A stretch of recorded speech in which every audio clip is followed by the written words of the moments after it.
자, 그러면 6페이지 제 책 5권 체육사 순서대로 보겠습니다. 문풀도 이 순서대로 하겠습니다. 강의했던 순서대로. 그래서 이제 체육사인데, 체육사는 우리 공부하는 뭐 내용 중에서 가장 쉬운 과목입니다. 예, 가장 쉬운 내용이기 때문에 선생님들도 이렇게 너무 심각하게 막 길게 외우시고 이러지 마시고요. 예, 짧게 이렇게 정리하셔서 그렇게 하시면 되겠습니다. 여러 번 이렇게 반복해서 보시고 이러면 또 이렇게 뭐 이게 어떤 애는 뭐 2점 나오기도 하고요. 예, 뭐 이게 철학하고 같이 해서 출제위원이 내는 거기 때문에 또 한국사도 있고 뭐 이러기 때문에 한국사는 뭐 내용이 많지 않아서 한 2시간 반 정도, 3시간 정도 뭐 넘지 않고요. 요거는 한 7시간에서 8시간 정도, 예, 그 정도 이제 내용 훑어보면 살펴볼 수 있습니다. 다. 자, 그러면 6페이지 보겠습니다. 출제 범위는 이제 고대 그 그리스 10페이지부터 10페이지의 그 스파르타 아테네 이쪽부터 출제 범위에 들어가고요. 이 앞에는 출제 범위에는 해당되지 않습니다. 근데 출제위원들이 그런 것들을 무시하고 그냥 내버릴 수도 있습니다. 예, 있기 때문에 그냥 우리가 간단하게 살펴보겠습니다. 앞에 부분은. 그럼 이제 6페이지 보시면 원시시대 뭐 이렇게 나오죠. 원시시대 해가지고 원시시대 및 고대 사회의 어떤 신체 문화 이렇게 나오는데요. 원시시대의 생활과 신체 문화 해서 양가로 1번 생활 이렇게 나옵니다. 그래서 동그라미 1번 기원전 8,000년 전부터 그 원시인들은 유럽, 아프리카, 아시아 등지에서 자연의 변화 속에 적응하며 살아왔다. 그리고 이때에도 뭐 생존을 위해서 그 2번을 보시면 생존하려면 사냥하고 뭐 낚시하고 뭐 이렇게 했겠죠. 뭐 그렇게 했다. 나머지는 뭐 특별한 거 없고요. 여기 뭐 시험 범위도 아니고 뭐 시험에 나올 만한 내용도 없습니다. 양가로 3번 보시면 신체 문화와 스포츠 여기 보시면 동그라미 1번 이런 내용 의미 없고 2번도 보시면 여가 문화는 이제 문화적 진화를 거쳐서 역사 시대로 이어져 왔던 것으로 보고 있다. 뭐 이렇게 나와 있는데 뭐 역사 시대. 그래서 이제 문자가 예전에 없었죠. 그래서 문자가 있었냐 없었냐 가지고 뭐 선사시대, 역사시대, 선사시대와 역사시대를 나누는 기준이 뭐 문자가 있었나 없었나 가지고 이제 나누는 거죠. 뭐 이런 거 뭐 필요 없는 얘기들이고 이 동방의 신체 문화에서 고대 문명들이 나오죠. 그래서 메소포타미아 문명 뭐 이런 식으로 해서 쭉 나오는데 이것도 뭐 시험 출제 범위가 아까 아니라고 말씀드렸고 다만 여기서 이제 보시면 양가로 3번의 중국 보시면 중국에서 그 4번하고 5번에 보면 4번에 이제 뭐 폴로로 번역하고 있는 격구 뭐 이런 게 나오고요. 그 다음에 5번에 쿵푸가 기원전 뭐 2600년 전부터 의료체조 형태로 발달되어 왔다 뭐 이런 내용이 나오죠. 근데 약하죠? 이런 거 약하고 요거 말고는 제가 언급해 드릴 내용이 없습니다. 양가로 4번에 인도 보시면 인도에 이제 1번 보시면 요가하고 폴로 뭐 이런 거 얘기가 나오면서 3번하고 4번에서 보시면 3번에 요가 내용이 나오고 4번에 폴로 내용이 나옵니다. 근데 그냥 이렇게 그냥 눈으로 보시고 넘어가시면 되겠습니다. 그 다음에 이제 8페이지 보시면 스포츠 문화의 진화 모델 이렇게 해서 스포츠 문화의 진화 모델 그 8페이지 양가로 2번 스포츠 문화의 진화 모델 해서 이제 스포츠 문화는 단계적으로 진화했다. 서비스라는 학자가 5단계 진화 모델을 제시했다 이렇게 나오죠.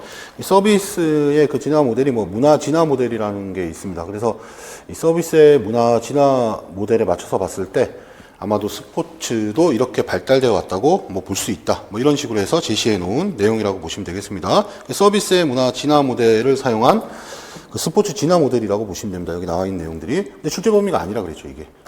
그렇게 보시면 되겠고. 그래서 그 동그라미 1번에 뭐 1단계부터 해서 1단계는 밴드 스포츠. 그 다음에 그 밴드 스포츠에서는 그 기억을 보면은 밴드 우리가 뭐 밴드 음악 밴드 할 때 그 밴드 얘기하는 거죠. 군사회.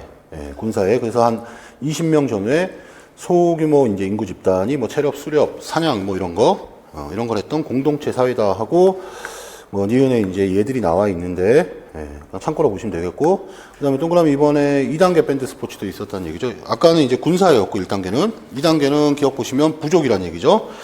그래서 1단계의 어떤 군사회 사회에서 이제 부족 사회로, 그래서 그 어떤 미개 농경이 시작된 사회가 2단계다.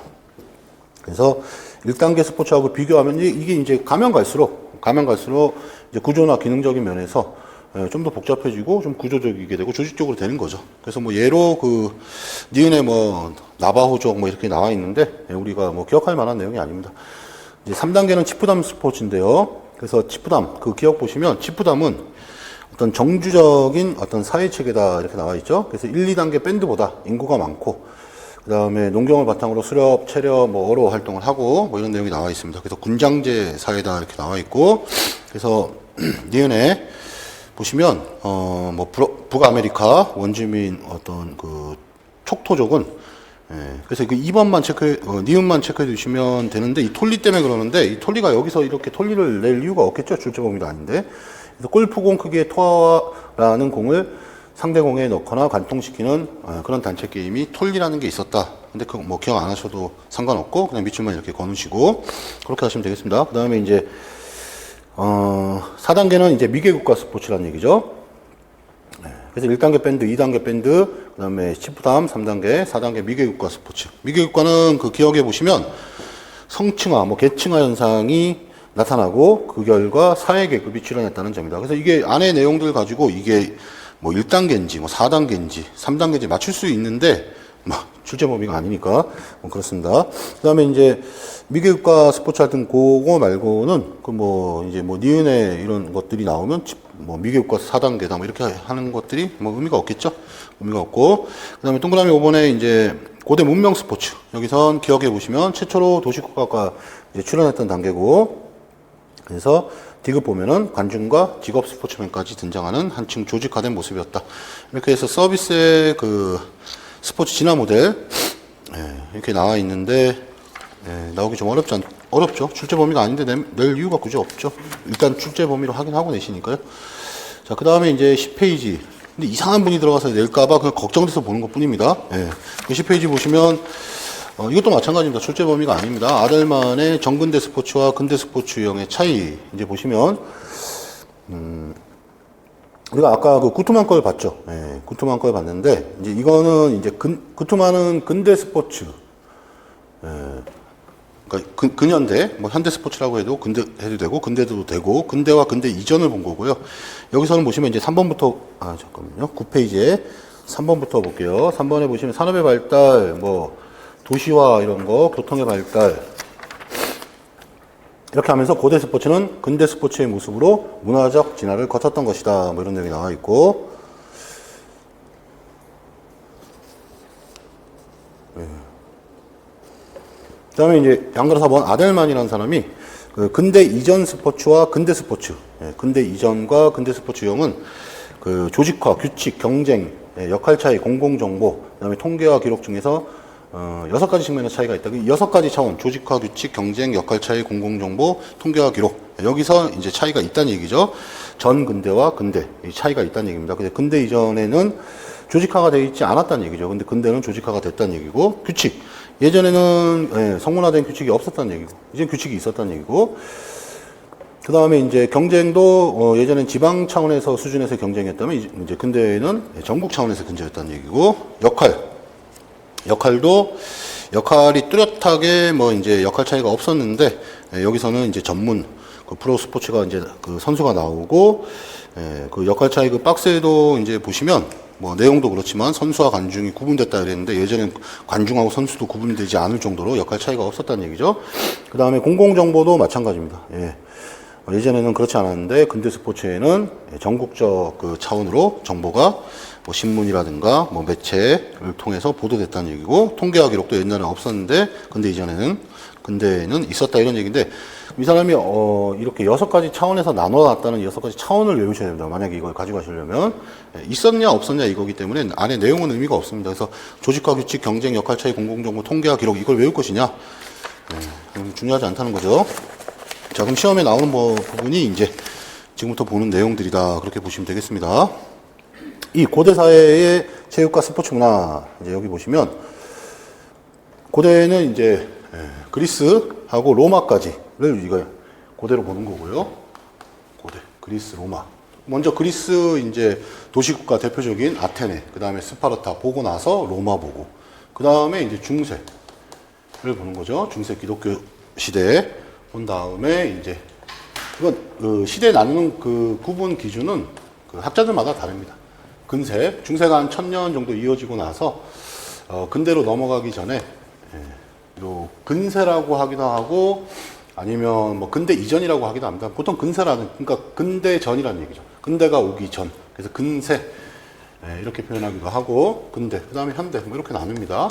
지금 우리는 이제 여기 보려고 하는 겁니다. 고대.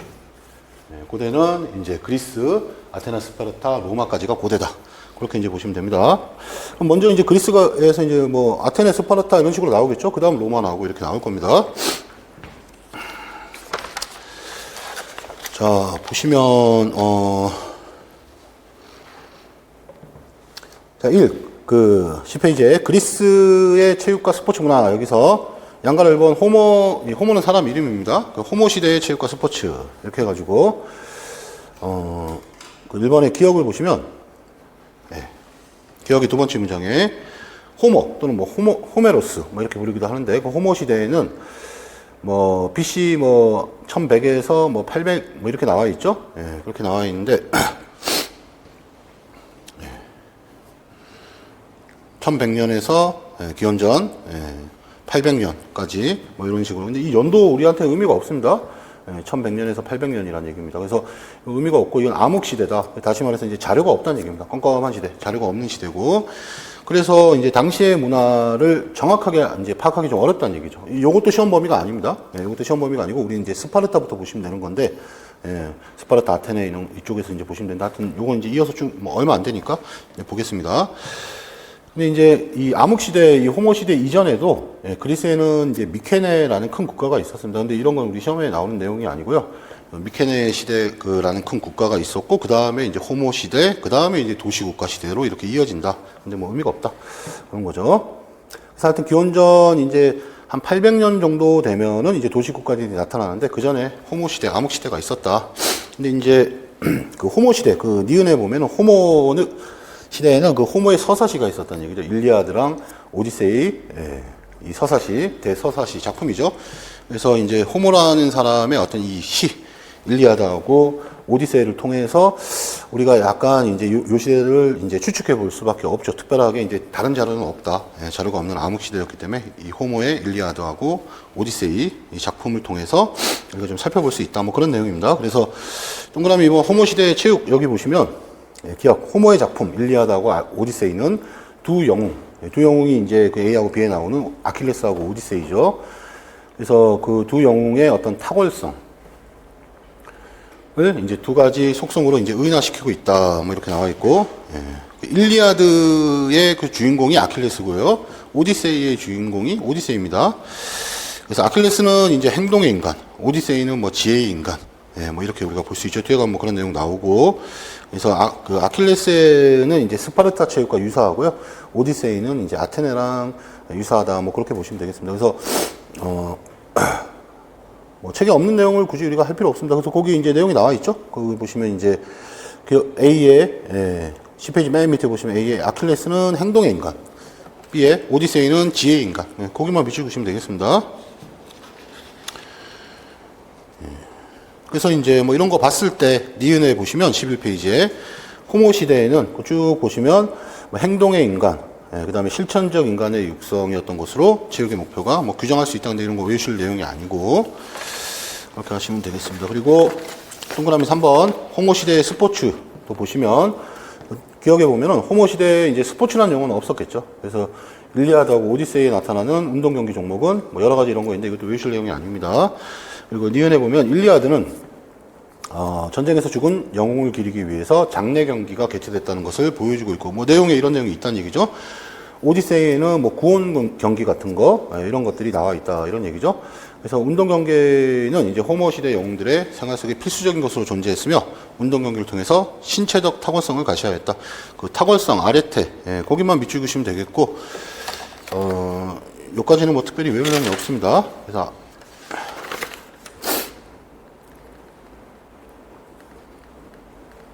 그리고 아까 오면서 10페이지에 동그라미 2번 호모시대 체육에서 기억에서도 보시면 두 영웅의 탁월성이라는 글자가 있습니다. 이 탁월성이라는 건 직접적으로 우리 시험에서 요구하는 답이죠. 탁월성. 이쪽에서도 아까 탁월성이 두 번 나오네 하고 넘어가시면 되겠습니다. 일리아드 오디세이, 아킬레스하고 오디세이, 행동의 인간, 지혜의 인간, 뭐 그 정도로 하고 넘어가시면 되겠습니다. 자, 그럼 이제 스파르타의 교육과 체육을 보겠습니다. 교육 나오고 뭐 체육 나오고 이런 식으로 나오는데 우리한테는 뭐 교육에서도 볼 내용이 있겠지만 체육에서 주로 이제 볼 내용이 많이 있죠. 뭐 다른 시대도 마찬가지로 대부분 이제 교육이 먼저 나오고 그 다음에 체육이 나오고 이렇게 나옵니다. 그럼 스파르타, 그리스의 이제 대표적인 도시 국가 중에 우리가 스파르타하고 이제 그리스, 아테네 이렇게 이제 살펴보는 겁니다. 스파르타 먼저 이제 나온 겁니다. 이제 스파르타하고 아테네는 경쟁을 많이 했죠. 초기에는 주도권 아테네가 좀 잡았고, 결국 나중에는 스파르타한테 아테네가 뭐 졌다고 볼 수 있죠. 그렇게 이제 볼 수 있습니다. 하여튼 어쨌든 이제 거기 내용 보시면 동그라미 1번에 스파르타의 사회에서 기억. 스파르타는 기원전 6세기경, BC 6세기경이라는 얘기죠. 그리스에 있던 어떤 도시국가다. 그래서 강력한 군사력을 지닌 뭐 상업 중심 도시였다. 뭐 이게 시험에 나올 내용은 아니죠. 그리고 니은에 스파르타는 쭉 보시면 시민 계급이었던 스파르타인, 그다음에 국민의 관심이 가장 높은 비율을 차지하고 있었던 국민의 가장 높은 비율을 차지하고 있었던 뭐 페리오이코이, 그다음에 농업에 종사했던 헬로트. 이것도 외울 내용이 전혀 아니죠. 그렇게 하시면 되겠고, 동그라미 이번에 이제 스파르타의 교육 보시면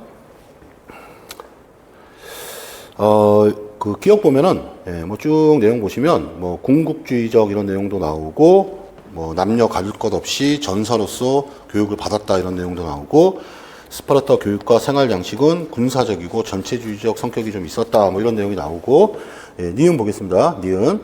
스파르타는 이제 아이가 출생을 하게 되면은 엄격하게 국가에서 신체 검사를 했다는 얘기죠. 뭐 이런 내용들은 우리가 상식적으로 일반적으로 많이 알고 있는 내용이죠. 그래서 거기서 통과한 아이들에게만 생존권이 주어졌죠. 그래서 좀 애가 약하거나 이러면 그걸 살려두지 않고 그렇게 하는 좀 그런 모습이 있었죠. 그래서 7세 이전까지 부모에게 양육된 다음에 7세부터 30세까지 국가 어떤 통제 하에서 교육을 받았다. 이게 이제 7세가 되면 국립공동교육소라고 이제 뒤에 바로 나오는데, 바로 그건 이제 국립입니다. 근데 이제 뒤에 가면 이제 아테네 같은 경우에는 사립 팔레스테라에 들어가거든요. 하여튼 뭐 여기 이제 국립 들어가서 30세까지 교육을 받았고, 그래서 뭐 그들이 교육을 결정한 것은 군사적 효율성이 있다. 이게 30세에서 끝나는 게 아닙니다. 국가가 원하면 언제든지, 뭐 50세까지 언제든지 나와야 되고, 그러니까 평생 죽을 때, 이때 뭐 수명이 길지도 않았으니까, 이런 식으로 사회가 좀 이제 강압적이고, 좀 무서운 사회죠. 그렇게 이제 국가가 그렇게 보시면 되겠고. 12페이지에 이제 동그라미 3번 스파르타의 체육 보시면 이제 여기서 우리가 외울 것들을 제가 말씀드리겠습니다. 그러면 이제 기억의 체육의 목적 보시면, A에서 쭉 보시면 마지막에 전사의 양성을 위해 군사적 성격이 짙은 체육 활동에 많은 시간을 투자했다 이런 내용이 나오지만, B에서 보시면 한 줄로 나와 있습니다. 스파르타 체육의 목적은 행동의 인간, 아까 그 아킬레스 행동의 인간, 오디세이 뭐 지혜의 인간 그런 내용이 있었죠. 그래서 그걸 살펴본 것 뿐입니다. 그 아까 호모 시대에서는. 그래서 이 스파르타의 그 체육의 목적은 행동의 인간, 즉 전사의 육성이 있다. 그래서 만약에 시험에서 스파르타하고 아테네의 체육의 목적을 비교해서 뭐 이렇게 쓰라 이러면 전사의 육성이 꼭 들어가야 됩니다. 뭐 행동의 인간, 즉 전사의 육성 이렇게 해도 되지만, 하여튼 무조건 전사의 육성은 들어가야 됩니다. 그렇게 하시면 되겠고, 나머지 그냥 읽어보시면 되겠고, 그 스파르타 체육의 목적 외우셔야 된다는 얘기죠. 그 다음에 이제 니은, 체육의 어떤 제도와 내용. 우리한테는 체육의 의미가 있죠. 우리가 이제 뭐 역사학과라면은 이 연도를 막 외우면서 이렇게 해야죠. 근데 그렇게 시험에 안 나옵니다. 시험에 나오는, 이제 맞추는 게 중요하니까요. 대략적으로 이제 뭐, 이건 이제 너무 대략적인 거고, 이제 이 안에서 우리가 내용 이렇게 정리하면서 넘어가면 되는 거고, 뭐 연도를 외운다거나 이럴 필요는 없겠습니다. 굳이 특별하게 내용 빼고는. 뭐 연도 외울 거 없습니다. 그 다음에 이제 그러면 이제 A를 보시면 스파르타 체육은 30세까지 실시됐다 이렇게 나와 있죠. 30세 이런 거 외울 필요도 없겠고요. 자, 7살부터 이제 뭐 스파르타 뒤에 나오는 아테네 마찬가지로 7살부터 이제 시작되는데 교육이, 여기 이제 국립공동교육소 요건 외우셔야 되겠습니다. 국립공동교육소 말 그대로 국립이라는 얘기입니다. 국립공동교육소. 그리고 교육이 혹독했다는 얘기죠. 그래서 오늘날 엄격한 교육을 상징하는 우리가 이제 뭐 스파르타식 교육이라는 말도 다 여기서 비롯된 것이다. 그래서 국립공동교육서 외우시고요. 소년들은 훌륭한 시민 중에 선출된 감독관인 파이도노무스. 이 파이도노무스가 체육교사의 명칭입니다. 그래서 파이도노무스 이렇게 외우시고요. 그렇게 하시면 됩니다. 그리고 이제 B에 보시면 이라이, 보아이, 에이렌 이렇게 나옵니다. 이제 이런 것은 시험에 안 나옵니다. 안 나오는데 한 반이 64명으로 편성된 소대 이라이, 그리고 4개 이라이로 구성된 중대 보아이. 이거 외울 필요 없겠죠. 그래서 이라이에서는 우수한 소년이 선출돼서 제대장의 역할을 했는데, 그리고 이제 보아이는 20세 가량의 청년 지도자 에이렌이 담당했다. 그래서 뭐 이라이, 보아이, 에이렌을 외울 것이냐? 아니란 얘기죠. 굳이 걱정되시는 분들은 A랜 정도는 괜찮은데 그것도 좀 오바다. 그렇게 보시면 되겠습니다. 그 다음에 이제 C를 보시면 훈련 내용은 뭐 쭉 나와 있죠. 쭉 나와 있는데 이거 다 못 외웁니다. 못 외우니까 그냥 5종 경기 중심이다. 이렇게 그냥 생각하시면 되겠고요. 만약에 시험에서 갑자기 뭐 이렇게 종목을 쓰라 그러면 5종 경기 우리가 외우셔야 되거든요. 경주, 도약, 투창, 투혼반, 레슬링. 그 중에서 한 2개 정도 쓰시면 되는 겁니다. 여기 뭐 경주, 수영, 뭐 이런 거 다 외우실 필요 없습니다. 지적 교과는 거의 없었고, 뭐 이런 내용도 필요 없고요. 스파르타에서는 여기 쭉 내용을 보시면 18, 20세가 되면은 사관 후보생을 우리가 에페비라고 합니다. 그 에페비라는 용어를 외우셔야 됩니다. 여기 이제 쭉 보시면 파이도노무스는 아까 체육교사라고 말씀드렸고, 이라이, 보아이, 에이렌, 그 다음에 에페비라는 그 용어가 나오는데, 에페비, 사관 후보생, 18세, 20세 이렇게 되면은 이제 사관, 나이는 중요하지 않습니다. 18세에서 한 20세 정도 되면은 에페비 제도가 있었다는 얘기죠. 사관 후보생 제도. 스파르타는 처음부터 있었고요. 뒤에 이제 아테네는 없었는데 나중에 자꾸 이제 전쟁에서 지고 이러다 보니까 아테네도 마찬가지로 에페비 제도를 만들었습니다. 나중에. 하여튼 뭐 그렇다. 그렇게 보시면 되겠고. 그래서 이제 18에서 20세가 되면은 사관 후보생인 에페비 제도가 있었고 20세가 되면 완전한 군인이 되고 뭐 이렇게 하는데 그런 사관 후보생을 뭐라 그랬냐면 에페비 이렇게 하시면 되겠습니다. 다 파이도노모스와 에페비 정도만 하시는 게 가장 효율적이다. 그렇게 이제 말씀드릴 수 있고 그 다음에 이제 보시면 그 다음 1을 보시면 30세까지는 이제 뭐 신체 단련도 하고 뭐 군사 훈련하고 이렇게 했죠. 그리고 이제 전쟁 상황에서는 뭐 계속 뭐 신체 훈련 했을 거고 그리고 스파르타의 교육 내용은 뭐 여러 가지가 있는데 그냥 5종 경기 중심이라고 이제 보시면 됩니다. 이거 뭐 다 외우시고 이렇게 하는 거 전혀 아닙니다. 그 다음에 이제 F를 보시면 30세가 되면은 남자가 뭐 가정을 얻게 되는데 병력 요무, 병력 의무를 요구할 경우에는 국가가 요구하면 50세가 돼서도 퇴역을 하지 못하는 상황이고 50세까지 이때는 잘 살지도 못했을 것 같은데 그죠? 그렇게 이제 보시면 되겠고 그 다음에 이제 그 G를 보면은 요거 외우셔야 됩니다. 무용으로 스파르타 무용, 비바시스, 호모로스, 피리 이렇게 외우시고요. 그래서 체육, 레크레이션 무용은 비바시스, 그 다음에 종교 무용 호모로스, 군사 무용 피리 이렇게 외우시면 됩니다. 자 외웠고 그렇게 이제 보시면 되겠고 그 다음에 이제 13페이지에 H를 보면 여성도 스파르타는 체육 활동에 참여했다는 거죠. 그래서 거기서 조금 볼 내용이 있는데 첫 번째 동그라미 보시면 교육에 관한 법을 정한 리크루구스는 그 여자들도 튼튼하고 건강한 아이를 낳게 하기 위해서 이제 체육을 시켰다는 얘기죠. 두 번째 동그라미 보시면 끝에쯤에 18세까지 신체 훈련을 했다. 이건 이제 책마다 좀 다릅니다. 18에서 한 20세 정도까지 여자들도 신체 훈련을 받았다. 나이가 그렇게 중요하진 않습니다. 18에서 한 20세 정도 그렇게 보시면 되겠고. 그다음에 그 밑에 네 번째 동그라미를 보시면 한 20세 정도 여자들이 이제 그 신체 훈련을 받았다가 20세 정도 되면은 이제 가정으로 돌아갔다는 얘기죠. 그리고 신체 훈련을 좀 중지했고 아테네는 여자들 훈련 안 시켰고. 그럼 그 스파르타 여성들이 훨씬 몸이 좋고 멋있었겠죠. 그죠? 그래서 그 다음 동그라미 보시면 요거는 조금 이제 기억하셔야 됩니다. 그 다음 동그라미의 그 두 번째 문장 보시면 이렇게 왜 여자들을 18에서 20세까지 이렇게 신체 훈련을 시켰냐? 건강한 어린이를 낳을 수 있도록 하는 어머니가 되기 위해서. 이거 뭐 똑같이 쓸 필요는 없습니다. 건강한 아이의 출산을 위해서 이렇게 써도 상관없습니다. 그래서 신체 훈련을 시킨 것이다.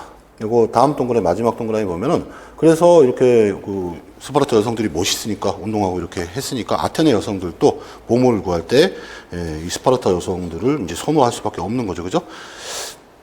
인정했다 뭐 이런 얘기들이 나오죠. 뭐 근데 이건 특별한 건 아니고 건강한 아이를 출산하기 위해서 훈련을 받았다는 내용은 우리가 알고 계셔야 됩니다. 스파르타는. 그러면 스파르타 끝입니다. 뭐 외울 거 다시 언급해드리지 않겠습니다. 어차피 이거 뭐 제가 이거 그 문풀할 때 보면은 외울 만한 내용들 다 이렇게 말씀드립니다. 그러니까 우리 보시면 되겠고, 스파르타 끝났고, 그 다음에 이제 아테네로 넘어가겠습니다. 아테네는 보시면, 동그라미 1번, 이것도 마찬가지로 사회 나오고, 교육 나오고, 우리가 좀 봐야 될 내용은 체육 쪽에서 이제 조금 있고, 뭐, 그렇죠. 그럼 아테네는 이제 그, 기억에 보시면, 기억의 끝에쯤 보시면, 기원전 이제 5세기경에 뭐 황금시대를 맞았다. 근데 먼저 이제 좀 아테네가 좀 잘 되다가, 그 다음 나중에, 어쨌든 스파르타한테 이제 지고, 둘이서 계속 싸우죠. 싸우다가 이제 지고, 그 다음에 로마 시대, 그리고 로마 시대까지가 우리는 고대로 보는 것이다. 그 서로마 멸망, 후에도 이제 동로마가 좀 이어지는데, 우리는 서로마 멸망을 이제 로마 시대의 멸망으로 이제 보고, 뭐 그렇습니다. 근데 뭐 필요 없고, 그런 내용들은. 요것도 뭐 5세기 이런 거 중요하지 않습니다. 자, 그 다음에 이제 니은을 보시면, 니은은 특별한 거 없고요. 디귿. 이 아테네에서는 이제 플라톤, 소크라테스, 이런 철학자들이 인간에 대한 관심을 갖게 되면서, 철학도 출연하게 됐다. 그 인물들이 뒤에 가면 나와 있는데, 시험에 나올 수 있는 인물들이죠. 그 다음에 니을에서 보면 헬레니즘 문화라고 이제 보이실 텐데, 이런 것들도 약하지만 나올 수 있죠. 그래서 알렉산더 대왕이 정복을 계속하는 과정에서 그리스 문명은 다른 지역으로 확산되었으며, 그 문명을, 헬레니즘 문화라고 한다. 이거 우리가 알고 계시면 되겠습니다. 그럼 헬레니즘 하나 알고 계시면 되겠고요. 그 다음에 동그라미 2번 아테네 교육에서 그 기억에서 보시면 쭉 내용 보시면 여성의 교육은 이루어지지 않았다. 아까 스파르타는 달랐죠. 건강한 아이 출산하기 위해서 뭐 그 18세에서 20세까지도 훈련, 신체 훈련 같은 거 시키고 이렇게 했죠. 자, 14페이지 보시면 니은을 보면 체육을 통해서 이제 아테네하고 스파르타는 이제 추구하는 이상이 좀 다릅니다. 그래서 체육을 통해서 시민의 어떤 심신 발달 추구했고, 그래서 이 고대 아테네의 체육의 모습이 오늘날의 우리 체육의 모습과 이때 이제 추구했던 모습이 좀 비슷하죠. 스파르타보다는 아테네가 훨씬 더 가깝고, 뭐 그렇게 이제 볼 수 있죠. 근데 뭐 거기서 심신 발달, 몸과 마음 다 중요하게 생각했고, 뭐 음악을 통해서 지적 정서적 발달, 그래서 심신이 조화적 발달을 위한 교육, 뭐 이런 내용이 나오고. 그래서 행동의 인간, 지혜의 인간, 미의 조화라는 그리스인들의 이상이 반영된 것이다. 이거 뭐 시험에 우리가 이거 외울 내용이 아니고요. 동그라미 3번 체육으로 넘어갈게요. 체육에서 이제 보시면 체육의 목적이 나옵니다. 그래서 기억의 A를 보면 아테네 체육의 목적은 심신이 조화적으로 발달된 인간의 육성. 거기 밑줄 그시면 되겠습니다. 그래서 아까 스파르타는 뭐 전사의 육성. 그거 외우셔야 된다고 말씀드렸고. 그래서 여기 지금 나와 있는 아테네의 체육의 목적은 심신이 조화적으로 발달된 인간 육성. 이렇게 외우시고요. 이렇게 외우셔도 되고, 그 B에 나와 있는 걸로 외우셔도 됩니다. B에 보면은 두 번째 줄에 아테네 체육의 목적은 진선미를 추구한다. 그래서 심신이 조화적으로 발달된 인간 육성. 뭐 같은 얘기죠. A에서 한 얘기랑. 그 둘 중에서 어떤 거 상관없으니까 비슷하게 하나 외우시면 되겠습니다. 그렇게 하시면 되겠고, 그 체육의 목적을 아테네, 스파르타 각각 우리가 외우셔야 되겠고, 간단하게. 그 다음에 이제 니은, 체육의 제도와 내용 보시면, 자, A. 아까 스파르타는 국립공동교육소가 있었죠. 아테네는 보시면, 그 내용 전에 이제 그 A를 보시면, 아테네는 스파르타와 달리 이제 애가 출산하게 되면은 그 생사 문제를 아버지가 결정했다. 국가가 결정하는 게 아니고 아버지가 결정했다. 그래서 허약한 아이들도 그럼 죽이고 막 이러면 안 되죠. 근데 그 스파르타는 그렇게 했는데, 여기서는 이제 건강하게 양육하려고 아버지가 아무래도 결정하다 보니까, 근데 스파르타는 신체 검사를 통과한 애들한테만 생존권이 주어진 거고, 여긴 좀 달랐다는 얘기죠. 아테네는. 그래서 그 B를 보시면 아테네는 스파르타와 달리 좀 약한 애들은 이제 어떤 보육소에서 양육하고, 건강한 아이들은 교육받게 하고, 뭐 이런 내용이 나오는데 이건 뭐 의미 없고요. 그 C 보면은 이제 7세가 되면 나이는 똑같죠. 아까도 7세에서 스파르타도 국립공동교육소였는데, 여기서는 이제 사립기관인 팔레스트라. 이 팔레스트라는 팔레 에스트라 이렇게 해도 되고요. 그냥 팔레스트라 이렇게 해도 되고 상관없습니다. 이게 책마다 어차피 뭐 이런 것들은 어떻게 부르냐는 거니까 책마다 조금 다릅니다. 이 사람 이름도 그렇고 조금씩 통일 안 되어 있는 부분이 있습니다. 팔레스트라라고 하셔도 됩니다. 시험에 나올 수 있는 부분이죠. 팔레스트라. 가능하면 뭐 이 책, 이거 체육사 신론 기준이니까요. 이 책을 하시면 전혀 문제가 없죠. 뭐 팔라 에스트라, 뭐 팔레스트라 이렇게 얘기합니다. 이건 이제 사립기관입니다. 사립기관이라는 것도 우리가 기억하셔야 되겠고, 팔레스트라 외우고 계셔야 되겠고. 그래서 이제 D를 보시면 여기 보면 디다스칼레움은 있는데 요거는 패스하셔도 되고, 팔레스트라는 꼭 우리가 알고 계셔야 되고 그렇습니다. 뒤에서 보면 팔레스트라에서는 이제 짐네스틱, 여기 보면 이제 짐네스틱이라는 체육이 실시됐다 이렇게 나오죠. 짐네스틱 조금 약한데 체크해 두시면 좋겠고, 뭐 디다스칼테움에서는 이제 뭐 음악, 뭐 문학 이런 거 했다 이렇게 나오고, 이처럼 교양, 여기 밑줄기시면 됩니다. 이처럼 교양을 쌓던 학교를 한가라는 의미를 지닌 스콜레라고 불렀고, 이 말이 오늘날 스쿨이라는 단어의 어원이 됐다. 여기 밑줄기시면 되겠고, 기억하시라는 얘기죠. 예. 이제 그렇게 하고, 그 다음에 이제 뭐 박스는 참고하시고요. 팔레스트라 그 뭐 평면도 해가지고 나와 있는 부분, 그 15페이지 그 박스 안에, 맨 위에 그 박스 안에 보시면 여기 이제 팔레스트라인데요. 예, 7세에 입학했던 사립 교육소죠. 근데 여기서는 이제 아테네에서 여기 그 15페이지 맨 위에 박스의 그 세 번째 줄 보면 이 팔레스트라는, 예, 팔레스트라는 국가의 관리에 의해서 감독받는 사립기관이었다. 근데 이게 국가의 관리라고 해서 국립 이렇게 하시면 안 됩니다. 이건 사립기관입니다. 사립기관이고. 그래서 헤르메스 제전이라고 나오는데 이것도 외우셔야 됩니다. 이 헤르메스 제전, 이 청소년들, 어린이들이 이제 참가하던 그 대회 이름이 헤르메스 제전입니다.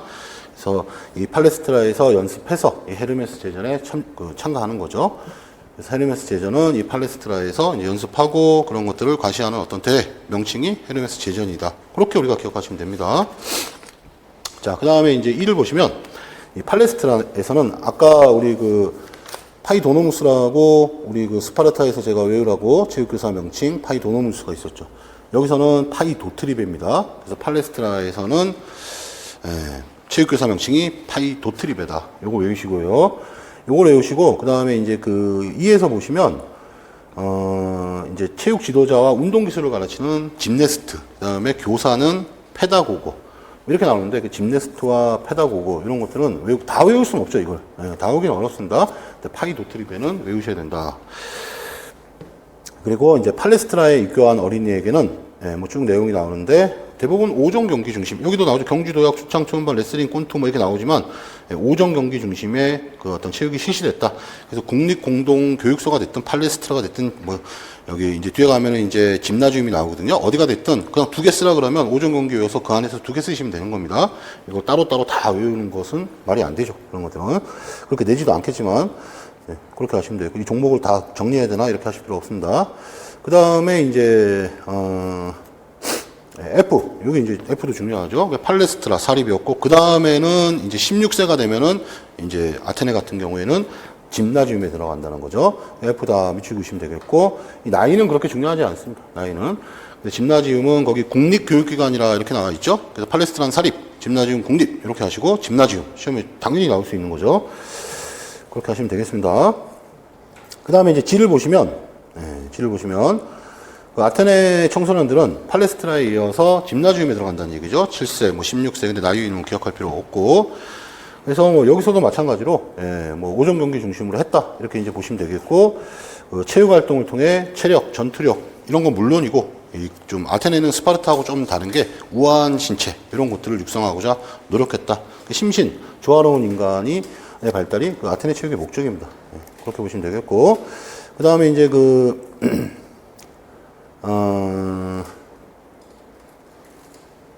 청소년, 당시 아이를 보시면, 그러면 짐나지움은 중요한데, 팔레스트라 짐나지움 중요한데, 대표적인 짐나지움의 명칭 하나 정도는 우리가 알고 계셔야 되겠죠. 그래서 여러 개 나와 있는데 아카데미 하나만 우리가 기억 쓸 수 있으면 되겠습니다. 아카데미. 짐나지움 해도 되고요. 짐나지온 해도 되고. 이건 뭐 책마다 다릅니다. 어떻게 표현하느냐에 따라 다른 거니까, 우리나라 말이 아니니까 짐나지움, 뭐 짐나지온 같은 겁니다. 가능하면 책에 있는 용어를 쓰시면 되죠. 그냥. 그래서 이제 짐나지온 안에는 여러 가지 시설이 있었다 하고 아예 나오죠. 보시면 팔레스트라가 있었다는 걸 우리가 알 수 있습니다. 그리고 뭐 스타디온하고 에페베 뭐 이런 게 있는데, 코리케는 있는데, 팔레스트라가 있었구나. 짐나지움. 뭐 이렇게 해서 이거 다 외우고 이럴 필요는 전혀 없고요. 이렇게 눈으로만 이렇게 보시면서 팔레스트라가 이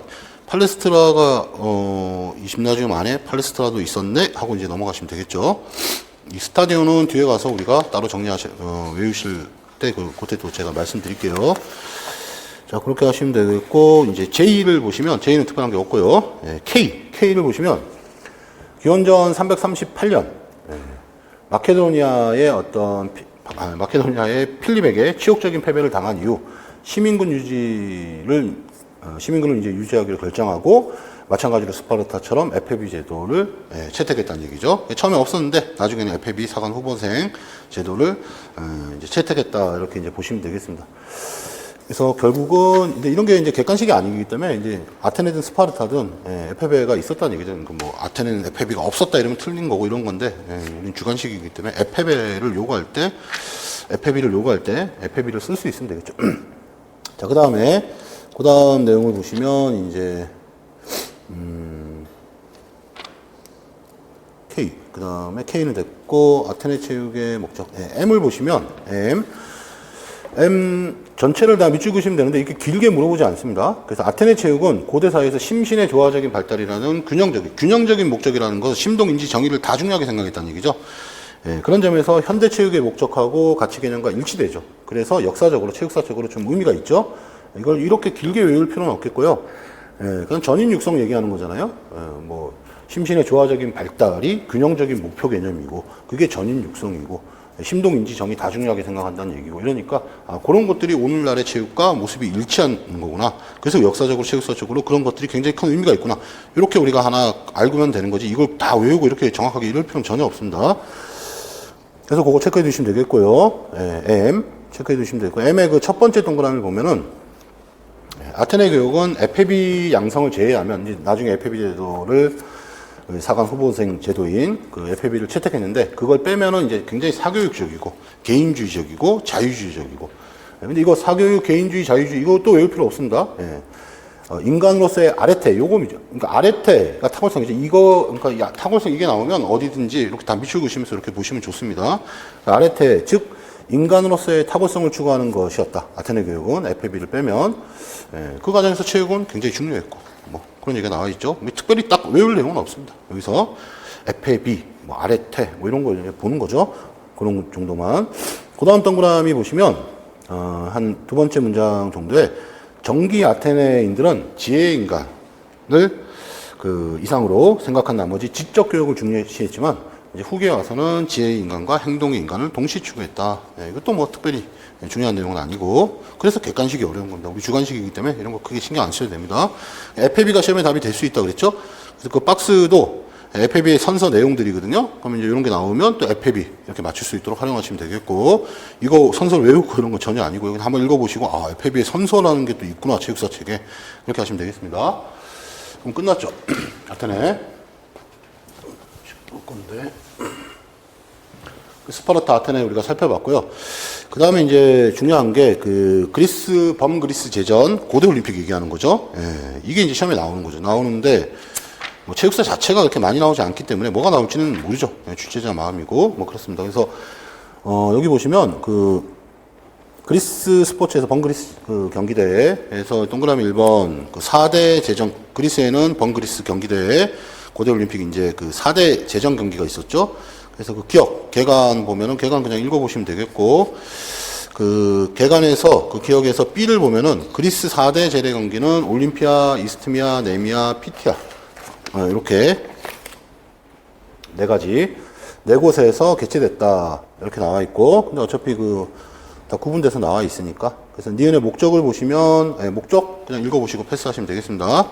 17페이지에 이제 동그라미 2번 4대 제전 경기 주요 특성 이렇게 나와 있죠. 그래서 우리가 시험에 나오면 이게 올림피아제인지 피티아인지 네메아인지 뭐 이스티미아인지 맞출 수 있어야 되겠죠. 그래서 이제 맞출 수 있어야 되는데 특히 이제 이 올림피아제 같은 경우에는 몇 가지 또 추가해서 우리가 조금 외울 내용이 있고 먼저 올림피아를 보겠습니다. 올림피아제는 A에서 보면은 이 올림피아가 이제 처음 유래된 최초의 유래설이 두 가지가 있다는 얘기죠. 두 가지가 있는데 요걸 외우지 마시고요. 뒤에 가면은 나와 있습니다.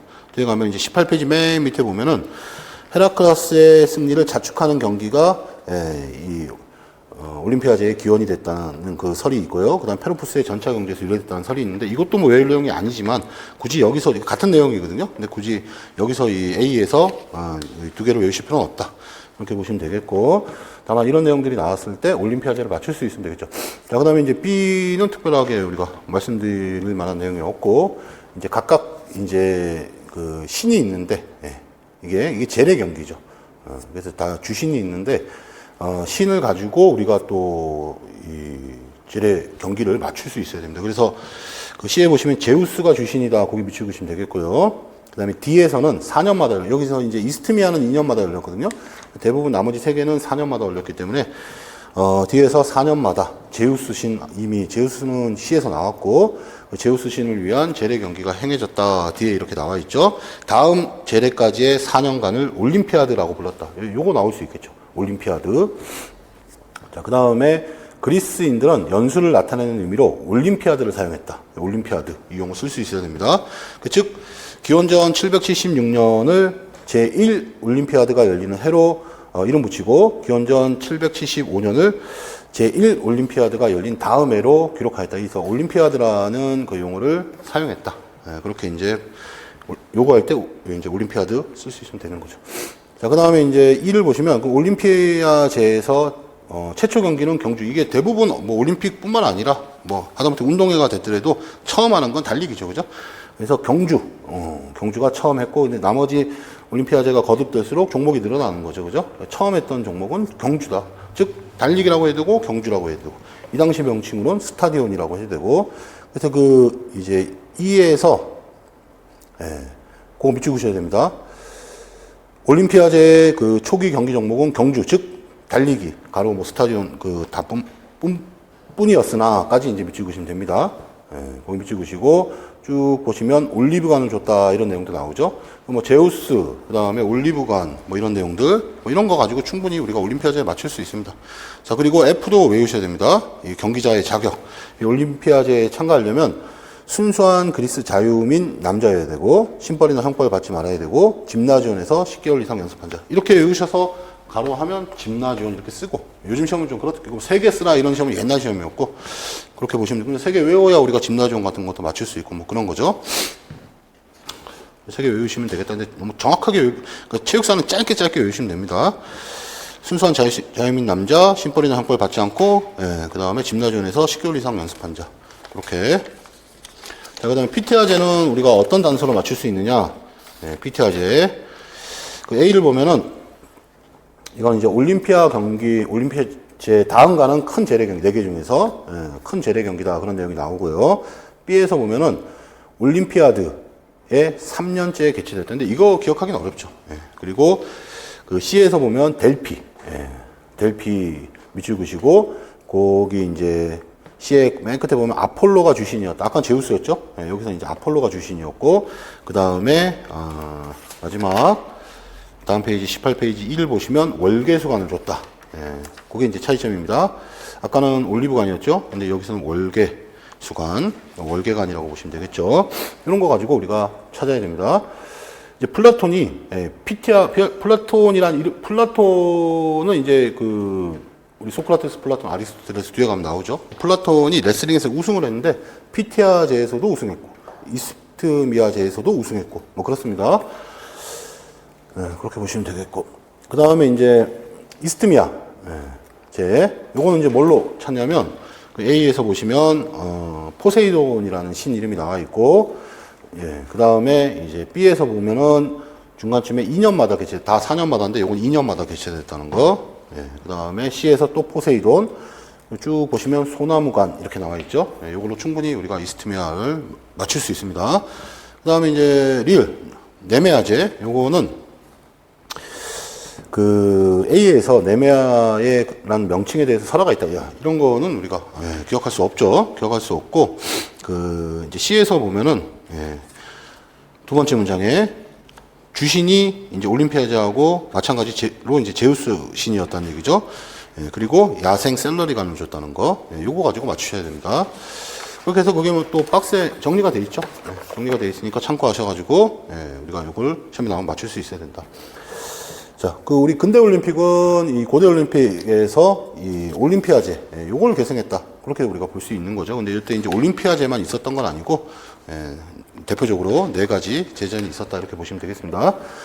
자, 그러면 이제 양가로 5번 고대 올림픽 해가지고 올림픽 기원에 관한 설, 여기서 뭐 헤라크스의 승리를 자축하는 경기가 기원이 됐다는 설도 있고요. 페로푸스의 그 어떤 전차 경주에서 유래됐다는 설도 있고, 이걸 뭐 뭐 자연스럽게 외우지, 근데 이게 체육사 이게 보다 보면은 자연스럽게 기억이 날 수 있습니다. 근데 굳이 막 외우고 이렇게 하실 필요는 없다. 예. 근데 제가 이렇게 언급하는 내용 정도는 그래도 이렇게 체크해 두시는 게 좋다. 그런 거죠. 자, 그 다음에 이제 19페이지 보시면 그 동그라미 2번 올림픽 개회 시기 이렇게 나오죠. 예, 개회 시기 나오는데 이건 뭐 특별한 게 없고요. 그 다음에 동그라미 3번도 3번에 이제 뭐 내용들이 쭉 나오는데 기억 보시면 휴전 약속 해가지고 전쟁을 하다가도 휴전을 하는 소위 올림픽 정전이 있었다. 거기 밑줄 그시고 올림픽이 열리기 10일 전에 정전을 선포하면은 전쟁하고 있다가도 휴전에 들어갔다는 얘기죠. 네. 그 다음에 이제 니은의 심판 및 참가 선수에 대한 규정, 그건 아까 거기서 외우시면 됩니다. 그리스 순수한 자유민 남자, 심벌이나 형벌 받지 않고 짐나지움에서 10개월 이상 연습한 자, 그렇게 하시면 되겠고요. 요거 그냥 한번 읽어보시면 되겠습니다. 자, 그 다음에 디귿은 뭐 특별히 언급할 게 없고, 경기 종목은 뭐냐? 처음에는 경주였다는 얘기죠. 이제 횟수가 거듭될수록 종목이 한두 개씩 계속 늘어난 거죠. 그래서 경기 종목 동그라미 4번 보시면 초기 고대 올림픽 제전에 실시된 운동 경기 종목은 한두 종목이었다. 그런데 이제 횟수가 거듭될수록 종목 수가 23개 이런 거 외울 필요 없습니다. 그래서 고대 올림픽의 주된 종목은 뭐 여러 가지가 있었죠.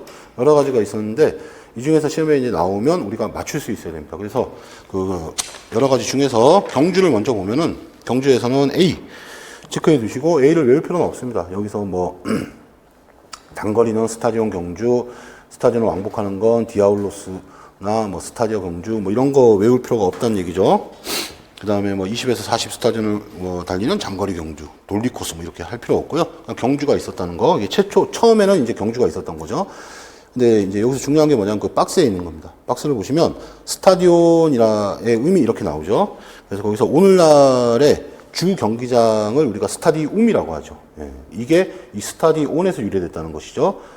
그래서 스타디온은 세 가지 의미로 이 당시 고대에는 스타디온의 의미가 세 가지 의미로 사용되었다. 그래서 이 세 가지 의미를 외우셔야 됩니다. 경주로의 길이, 그 다음에 장소, 그 다음에 경주명 이렇게 외우시고, 그리고 이제 이거 세 개를 쓰라고 하지는 않을 것 같지만 요즘 추세에서는 스타디온을 요구할 수 있고, 이게 오늘날의 스타디움이라는, 그러니까 스타디움 쓸 자리에 온을 쓰면 안 되는 겁니다. 온 쓸 자리에 온 쓰고 움 쓸 자리에 써야 되는 겁니다. 오늘날 이제 우리가 큰 주 경기장을 이제 스타디움이라고 부르죠. 이건 스타디온에서 유래된 거고, 스타디온의 의미는 그 경주 그 자체를 의미하기도 하지만 그것만 의미하는 게 아니라 그 경주의 길이, 장소, 경주명을 의미했다. 그 세 가지 이렇게 우리가 기억하시면 되겠습니다. 스타디온 나올 수 있고요. 그다음 투포환도 마찬가지입니다. 투포환도 A 같은 내용이 나오면 투포환 맞출 수 있는데 좀 약하죠. 뭐 A는 읽지 않겠습니다. 여기서 A같이 이렇게 나오면 우리가 투포환 맞추면 되겠고, 투창도 마찬가지입니다. 투창도 B에서 보시면 두 종류가 있었다 그러죠. 그래서 정확성, 그 다음에 두 번째 동그라미는 거리 중시하는, 뭐 이런 내용이 나오면 투창 이렇게 맞출 수 있어야 되겠고, 두 종류를 우리가 뭐라고 쓸 수는 없죠. 그렇게 공부하실 필요는 없고, 이런 게 나오면 투창이라는 거 맞출 수 있으면 되겠죠. 자, 도약은 됐고요. 멀리뛰기하고 뭐 이런 거니까. 레슬링도 마찬가지입니다. 레슬링도 B에서 나와 있는 이런 내용들, B에서 나와 있는 내용과 스탠딩과 뭐 그라운드 레슬링 뭐 두 종류 이렇게 나오지만, 이거 뭐 스탠딩, 그라운드 이런 걸 외울 필요는 없지만, 그리고 스탠딩은 뭐고 그라운딩은 뭐다인데 이런 내용들이 나오면 레슬링 이렇게 맞출 수 있으면 되겠습니다. 그 다음에 요 중에서 가장 매력적인 건 이제 판크라티온이죠. 판크라티온. 그래서 비읍의 판크라티온은 그 A를 보시면 오늘날 이종 격투기처럼 레슬링과 콘트가 혼합된 경기였다. 요거 하나만으로도 우리가 판크라티온을 맞출 수 있으면 되겠습니다. 나머지는 맞추기 위해서 활용하시면 되겠습니다. 그 내용들은. 판크라티온이 중요하다. 자, 그리고 이제 오전 경기가 중요하죠. 시읍 보시면 오전 경기가 나와 있는데요. 그래서 오전 경기, 경주도약, 투창, 투혼반, 레슬링이죠. 근데 이제 요건 이제 고대 오정이고요.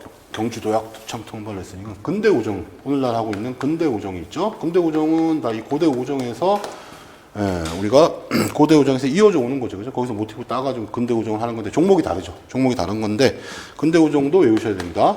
근대 오정은 이제 펜싱. 이건 적어두세요. 책에 어디 뒤에 있을지 모르겠는데, 일단 뭐 적어두시면 되죠. 펜싱, 그 다음에 수영, 그 다음에 승마, 그 다음에 크로스 컨트리라고 하셔도 되고, 아니면 그냥 육상 하셔도 됩니다. 같은 겁니다. 그 다음에 사격. 이렇게 5개 종목이 근대오정이다. 고대오정은 경주도약, 투창, 통반, 레슬링이고 요즘 하고 있는 근대오정은 요거다 해서 외우시면 되겠고, 그래서 이제 근대오정 같은 경우도 요거를 하루에 모두 하죠. 하루에 쭉 해가지고 그 점수를 다 합산해가지고 총점으로 순위를 정하는데, 어쨌든 이 고대오정에서 계승된 것이다. 고대오정의 그 정신을 계승한 거죠. 종목은 다르니까 그렇게 보시면 되겠고, 그래서 그럼 고대오정 여기 나와 있는 거, 뭐 A는 읽어보시면 되겠고, 이게 되게 힘들었겠죠, 그죠? 이런 거 하는 게 힘들었고, 그래서 이제 B를 보시면, B가 이제 보시면 이제 원반 던지기가 투원반이죠. 멀리뛰기는 도약이고, 그 다음에 창 던지기는 투창이고, 그죠? 달리기는 경주고, 뭐 레슬링이고, 요런 순서로 했다는 얘기. 그러니까 순서대로 외우시는 것도 괜찮습니다. 투원반, 도약, 투창, 경주, 레슬링. 왜냐면 시험에서 순서대로 쓰라 그러면, 이 투원반 먼저 하고 이런 순서로 진행했다는 얘기잖아요. 이런 순서로 오후 한나절 동안 경기를 했다. 그래서 오전 경기 우승자가 어떻게 결정되는지는 뭐 명확하게 증거는 없다 이런 거고, 어쨌든 종목은 나와 있으니까 뭐 이 순서도 우리가 알고 계셔야 이게 좋으니까 이 순서대로 그냥 경주 도약 이렇게 하지 마시고 그냥 투원반, 도약, 투창, 경주, 레슬링 이렇게 외우는 것도 괜찮다는 거죠. 자, 꼰투 B를 읽어보시고 꼰투를 맞출 수 있으면 되겠습니다. 자, 그 다음에 이제 동그라미 5번, 전차 경주는 뭐 특별한 게 없습니다. 없고. 동그라미 5번, 그리스 스포츠 윤리. 여기에서 이제 우리 스포츠에서는 페어플레이가 되게 중요하죠. 근데 이때 당시에도 이 공정성과 관련된 그 페어플레이와 관련된 그 내용들이 많이 있었다는 얘기입니다. 충분히. 그런 내용들이 나와 있는데 여기서 외울 건 없지만 나왔을 때 답이 공정성 또는 페어플레이 뭐 이런 거 뭐 같은 거죠. 공정성이 페어플레이죠. 그게 답이 될 수 있다는 거죠. 그래서 페어플레이에 초점을 맞추시면서 그 기억에 있는 내용들 이렇게 우리가 보시면 됩니다. 기억 보시면 올림픽에서는 공정성의 확보를 위한 조치가 있었다. 공정성 거기만 밑줄 그시고 어떤 내용 이런 게 나오면 이거 왜 이렇게 했느냐 이러면 공정성 때문에 그렇다는 거. 그거 우리가 하나 알고 계시면 되겠죠. 그래서 A 보시면 육상에서 부정 출발하면 채찍으로 때려줬다는 얘기죠. 그래서 부정 출발하지 말라고 다 공정성 확보를 했다는 얘기죠. 그 B, C 뭐 다 마찬가지입니다. C도 보시면 기회균등의 개념은 분배적 정의 개념과 이거 뭐 우리 철학적인 얘기고 윤리. 자, 모든 종목의 페어플레이를 위한 조치와 관리가 뒤따랐다는 얘기죠. 그래서 뒤에서도 보시면 원반 던지기 할 때 표시가 명확한 직사각형 경기장에서 열렸고 투창은 거리뿐만 아니라 정확성도.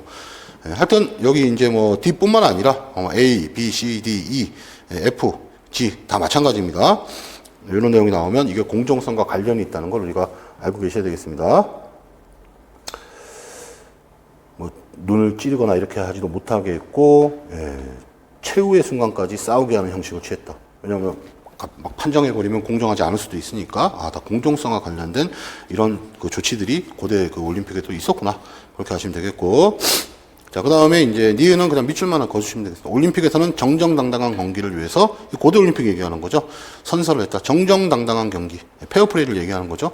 그래서 책에 고대 올림픽 쪽에 4대 제전 나오고 뭐 공정성하고 관련된 내용이 있었다 정도로 하고 넘어가시면 되겠죠. 처음에 직접적으로 공정이 답이 되잖아요. 그죠? 저거 뭐 윤리 문제인데 그쪽에서 보겠지만은 언제부터 16년도였나? 공정 요구했던 그런 부분이 있었죠. 하여튼 이제 22페이지로 넘어가면은 세태와 종말 나오죠. 동그라미 6번에 고대 올림픽이 끝나죠. 끝나는데 굉장히 오랫동안 이어져 왔는데 뭐 그런 내용들이 나와 있습니다. 그래서 기억 보시면 왜 끝났냐? 올림픽이 세태와 종말 보시면 기억은 뭐 특별한 거 없고 니은에서 보면은 올림픽 종말을 맞게 된 이유가 두 가지다 이렇게 나와 있는데 이것도 외울 내용은 아닙니다. 그냥 읽고 넘어가는 거죠. 두 가지로 이렇게 볼 수도 있다는 얘기죠. 그래서 그 니은의 A를 보면은 앨리스인들의 어떤 정신적 피폐 때문에 그래서 기원전 401년경 펠로폰네소스 전쟁이 끝나자 주도권을 잡은 스파르타. 스파르타가 이제 아테네를 이겼다는 얘기. 이기긴 이겼는데 뭐 스파르타도 엄청나게 타격을 많이 받아 같이 망한 거죠, 그냥. 어쨌든 이기긴 이겼고. 그래서 이제 아테네와 동맹을 맺었던 앨리스를 공격해서 불가침의 조약을 깨고 도시를 파괴함으로써 정신적인 피폐를 가져왔기 때문에 고대 올림픽이 종말됐다. 또 하나 이유는 그 B에서 부패의 어떤 흥행과 승리 지상주의의 만연 때문이다. 이렇게 나와 있는데 이거 외울 내용은 아닙니다. 근데 다만 뒤에 가면 또 나오겠지만 A에서 펠로폰네소스 전쟁, 여기만 그냥 이렇게 밑줄만 걸으시면 요즘 거의 가로넣기식으로 그 퀴즈식으로 나오잖아요. 체육사 같은 경우 특히 펠로폰네소스 전쟁 여기만 그냥 밑줄 그어놓으시고 넘어가시면 되겠습니다. 자, 디귿 디귿에서 그래서 그리스는 로마의 시대에 이제 들어가게 되고 스파르타, 그 다음에 아테네, 그 다음에 로마 이렇게 해서 로마 멸망이 고대는 이제 로마 멸망이 이제 로마 멸망을 고대로 보는 거죠. 고까지를. 그래서 로마의 지배에 들어감으로써 올림피아제는 종말을 맞게 됐다. 그래서 서기 339년에 데오도시우스 1세가 왕위에 오르면서 기독교를 보호하기 위해서 다른 종교들을 금지했다. 그래서 그리스의 신, 아까 보시면 4대 제전이 다 신을 숭배하는, 그죠? 재래 경계였죠. 그래서 이제 그 이교도하고 결합됐다. 뭐 이런 이제 뭐 근데 이제 기독교 사회니까 이제 이쪽 로마는 그래서 어쨌든 그 그리스 신들과의 연관된 이 올림피아 제전을 금지시키게 됐다는 얘기죠. 그래서 올림피아제의 종말은 그리스 신들의 종말을 의미하는 것이었다. 그래서 이제 리을 이게 다 밑줄 그시는데 이거 뭐 연도를 외울 필요는 없습니다. 리을에 보시면 올림피아제는 기원전 776년부터 그 다음에 서기 그러니까 BC 776부터 이제 서기 393까지 했으니까 이게 1169년 동안 엄청나게 길게 한 거죠. 이게 1169년. 우리 근대 올림픽이 1896년부터 해서 지금 뭐 2023년이죠. 2023년이면은 이거 생각해 보시면 이 고대 올림픽이 엄청나게 많이 293회를 했다는 거 그런 걸 우리가 알 수 있습니다. 그래서 제우스 신전은 뭐 개조돼서 기독교 사원이 됐고 일부 흔적만 남아 있다. 그 박스 보시면 올림피아 경기는 그리스가 마케도니아에 정복되고 로마의 지배를 받게 된 후에도 계속 행해졌다. 그래서 393년 정도 돼서 이제 마지막 막을 내렸다 이런 거죠. 근데 이제 데오도시우스 1세가 왕위에 오르면서 기독교를 보호하기 위해서 다른 종교들을 금했기 때문에 이 올림피아가 다 신하고 연결되어 있었기 때문에 이 올림픽 경기도 폐지할 수밖에 없었다. 이렇게 나와 있고. 자, 그러면 됐고요. 그럼 이제 역사적 의미 이것도 마찬가지입니다. 이것도 4개를 외우실 필요는 없고요. 뭐 여러 가지 이제 리을까지 해서 내용이 나와 있죠. 나와 있는데 그 리을에 보시면 리을의 그 운동 경기 및 그 체육의 가치와 윤리에 대한 어떤 유산 전달에서 그 내용을 쭉 보시면 맨 끝에 아마추어리즘의 발달에 기여했다 이렇게 나와 있습니다. 그 아마추어리즘 거기만 비추고 보시면 되겠습니다. 그래서 이걸 4개를 외우는 건 의미가 없고요. 이 고대 올림픽의 의의가 뭐냐? 의의 중에서 이제 여러 가지가 있지만 그 어떤 체육의 가치, 윤리 이런 것들을 오늘 이제 현대에 전달했다는 그런 의의가 있는데 그 대표적인 게 아마추어리즘이라는 얘기죠. 뭐 근데 여기서 이렇게 내기가 좀 어렵죠, 사실. 그렇게 보시면 되겠고. 자, 그 다음에 이제 양가로 6번. 그럼 이제 그 사상가들이 나옵니다. 이게 각 시대마다 이렇게 정리 끝날 때쯤 되면 사상가들이 나오는데, 동그라미 1번. 그리스 체육과 스포츠 사상의 배경. 여기서, 그냥 기억, 니은, 디귿은 그냥 한번 읽어보시면 되는 내용이고, 외울 내용은 아니고요. 그 대표적인 사상가가 동그라미 2번에 그 철학자들의 체육 가치관의 소크라테스, 플라톤, 아리스토텔레스 이렇게 나옵니다. 그럼 소크라테스는 여기 있는 내용 가지고 맞추면 되는데, 제가 뭐 특별히 말씀드릴 내용은 A에 보시면 너 자신을 알라 라는 말로 잘 알려진 소크라테스 거기 뭐 밑줄 그시면 되겠고 그 다음에 C에서 소크라테스는 뭐 건강의 유지 및 신체미의 추구 그리고 국가에 봉사할 수 있는 사람이 되기 위해서 신체의 단련이 필요하다는 입장을 취했다. 이걸 외우라는 얘기는 전혀 아닙니다. 아니고 또 이거 한 개 가지고 우리가 소크라테스를 못 맞추죠. 그냥 밑줄만 걷는 거고 그 다음에 소크라테스하고 플라톤을 우리가 심신 이원론자라고 얘기한다면, 뭐 아리스토텔레스는 이론론자라고 얘기할 수 있고, 뭐 그렇죠. 그래서 그 2에서 보시면 소크라테스는 심신 이원론적인 사고를 갖고 있었다.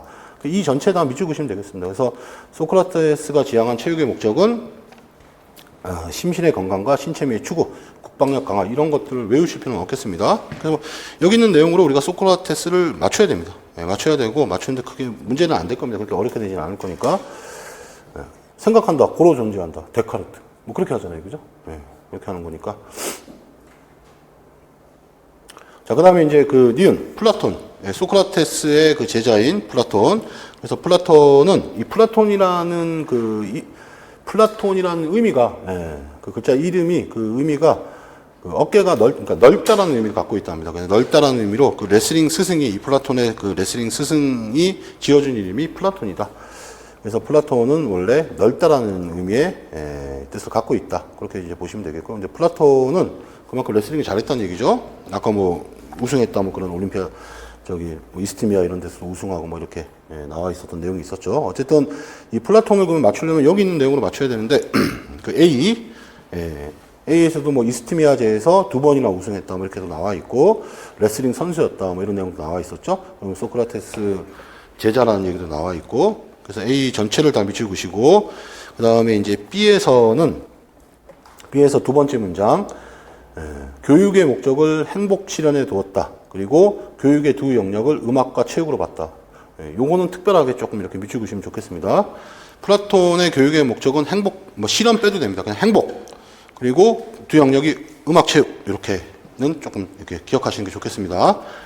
그 다음에 이제 C를 보시면 이런 내용 가지고 플라톤을 맞출 수는 없습니다. 그 C에서 두 번째 문장 보면 체육을 통해 전사로서의 능력을 강화할 수 있다고 플라톤이 봤다는 얘기죠. 뭐 이거 가지고 소크라테스인지 뭐 플라톤인지 어떻게 맞추겠습니까? 그죠? 자, 그 다음에 이제 그 E를 보면 플라톤 역시 심신 이론론적 그 체육관의 소유자였다. 소크라테스하고 마찬가지로. 그래서 이 내용 세 줄 전체 다 밑줄 그시고 밑줄 그시면 되겠고, 근데 뭐 외울 건 없고. 이의 그 첫 번째 동그라미를 보시면 신체도 중요하다고 봤고 보았으나 신체를 그 물질적인 그 실체로 보아서 그 중요성에서는 신체는 정신에 비해 부차적. 그래서 심신 이혼론자다. 그렇게 보시면 되겠고 그 다음에 이제 F에서 보시면 F의 두 번째 동그라미. 그래서 이 플라톤은 이제 직업적인 운동선수가 되기 위한 훈련에는 반대했고 군사적 목적을 위한 스파르타식 체육을 강조했다. 여기 나오는 이제 여러 가지 내용들 그리고 이제 우리가 아는 것 중에 결정적인 단서 가지고 우리가 플라톤을 맞추는 거죠. 그렇게 활용하시면 되겠습니다. 그 다음에 이제 마지막 동그라미도 마찬가지로 체크해 두시고 체육관은 이제 플라톤의 체육관은 뭐 건강 유지 뭐 이런 내용들이 쭉 나와 있죠.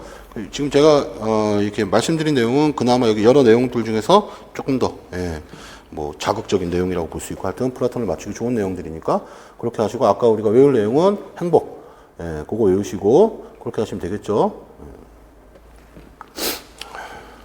자, 그 다음에 이제 아리스토텔레스는 보시면 이것도 마찬가지입니다. A부터 H까지 뭐 이런 내용들 가지고 나오면 우리가 아리스토텔레스를 맞추면 되겠습니다. 그래서 A를 보시면 지금 이제 고대 그리스의 철학자들을 보는 거죠. 그래서 소크라테스, 플라톤, 아리스토텔레스가 나오는 겁니다. 그래서 아리스토텔레스는 A에서 두 번째 문장 보면 플라톤이 강의했던 짐나지움인 그 아카데미에서 공부했기 때문에 플라톤의 제자라고 볼 수 있겠죠. 그렇게 볼 수도 있고 그 다음에 이제 B에서 보시면 그는 사실주의적 B 밑줄 그시면 되겠습니다. 그는 사실주의자였다는 얘기죠. 그리고 이제 뭐 철학에서 나오는 내용이지만 어쨌든 체육에 대한 입장도 실용주의적인 사상을 바탕으로 하고 있다. 소크라테스하고 플라톤은 이제 관념론자였는데, 뭐 B에서는 요건 이제 사실주의자다. 근데 거기서 가면 이제 뭐 철학에서 또 나오니까 뭐 그렇게 체크만 해두시면 되겠고, 그다음 C에서 보시면 아리스토텔레스는 교육에서 개인의 발달을 세 단계로 파악했고 이 세 단계에 상응하는 교육을 신체 교육, 인격 교육, 지력의 교육으로 봤다. 요거 밑줄 그시고 신체, 인격, 지력. 만약에 뭐 혹시나 이제 얼마든지 나올 수는 있겠죠. 뭐 반성도 나오는데. 여기서는 요거 강조하고 싶습니다. 만약에 굳이 요 안에서 강조를 하라면 그렇게 하고 싶고 그 다음에 이제 D는 패스. 그 다음에 E를 보시면 E는 원래 이제 중요한 거죠. 중요한데 시험에 나왔죠. 그죠? 그래서 원래 제가 이제 요걸 외우라고 말씀드리는데 이에서 보시면 아리스토텔레스는 건강을 인간의 궁극적인 행복의 조건으로 봤다. 그래서 체육을 건강한 인간 육성을 위해 신체적 타고성을 육성하는 것으로 봤다. 그가 말하는 신체적 타고성은 건강, 미, 체력, 훌륭한 체격, 그 다음에 경기 능력이었다. 근데 요거 외우지 마시고요. 그 뒤에 가면 또 나오거든요. 뒤에 나오니까 이제 그걸로 이제 외우시면 되고, 동그라미 나와 있는 것들은 참고하시면 되겠고, 그 다음에 F를 보시면 아리스토텔레스는 이제 심신 이론론자였다는 얘기죠. 그렇게 보시면 되겠고, 그 다음에 G는 특별한 게 없고, H를 외우시면 되는 겁니다. H에서, 이건 또 철학 가면 또 나옵니다. 나오지만, H에서 보시면 이제 근데 요거는 나왔기 때문에 안 나오겠죠. 아리스토텔레스가 체육을 통해 추구한 것은 신체적 탁월성, 즉, 건강 미 훌륭한 체격, 경기 능력이었다. 요거 외우시는 건데, 이게 이제 시험에 나왔죠? 나와서, 2022년 비용 6번을 보시면 이런 거 나오면 다 맞추셔야 되는 거죠. 2022년 비용 6번을 보시면 이게 여러 번 나옵니다. 여기도 지금 벌써 2번 나왔지만 또 다른 데가 또 나옵니다. 그럼 원래 외워야 되는 내용이고 출제돼서 이제 나왔다. 그렇게 보시면 되겠고 B형 6번 보시면 그냥 직접적으로 이렇게 딱 나오잖아요. 그냥 체육을 통해서 건강, 신체 미, 훌륭한 체격, 경기 능력, 체력과 같은 신체에 뭐를 추구할 수 있냐? 신체의 탁월성. 이렇게 해서 출제가 됐습니다. 이 정도는 이제 뭐 쉬운 문제죠. 쉬운 문제이기 때문에 이 정도는 맞춰주셔야 됩니다. 그렇게 근데 제가 쉽다 나쁘다 이런 말은 좀 조심스럽긴 한데 많이들 맞추신 문제는 맞춰야 되죠. 그렇게 하시면 되겠고 올해는 약하다. 22년도에 나왔잖아요, 그죠? 그래서 원래는 이걸 다 외우셔야 되는데 근데 탁월성을 맞추겠습니다. 탁월성 아레타 이런 아레타 해도 되고 탁월성 해도 되고 뭐 그렇습니다. 자 그렇게 보시면 되겠고 그 다음에 이제 히포크라테스도 있고 에우리피테스도 있는데 우리가 이건 좀 약하죠. 약하기 때문에 그냥 참고만 하시면 되겠고 마라톤의 유래는 꼭 한번 정독해서 읽어보시고 그렇게 하시면 되겠습니다. 이게 하면은 마라톤 이렇게 맞출 수 있으면 되겠습니다. 마라톤 중요하죠. 그래서 한번 천천히 읽어보시면 되겠고